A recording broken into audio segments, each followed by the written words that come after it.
స్థానిక సంస్థల ఎన్నికల్లో 40 కల్పించాలనే ఉద్దేశంతో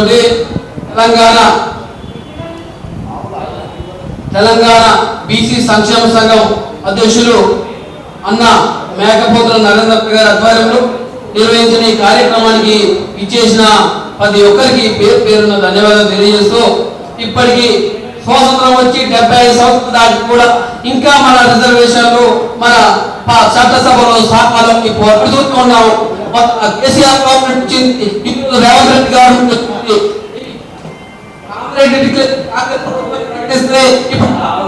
మనం పోరాడాల్సిన వచ్చిన సందర్భం వస్తుంది. అంటే మనం ఎక్కడ ఉన్నామని ఆలోచించాల్సిన అవసరం ఉందని సందర్భం తెలియజేస్తున్నాను.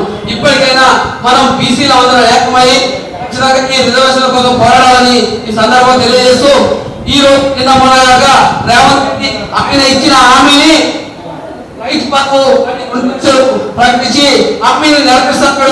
అదే కామారెడ్డి డిక్లరేషన్ 42%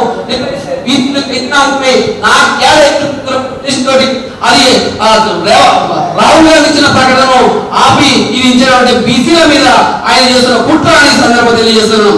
అదేవిధంగా రాహుల్ గాంధీకి బీసీల మీద ఉన్న ప్రేమ ఉంటే అదే రేవంత్ రెడ్డికి బీసీ అధ్యక్ష పదవి ఇవ్వచ్చు, కానీ బీసీకి ఒక ముఖ్యమంత్రి పదవి ఇవ్వలేడా, ఒక దళితుడికి ముఖ్యమంత్రి పదవి ఇవ్వలేడా అని ఈ సందర్భంగా తెలియజేస్తున్నాను.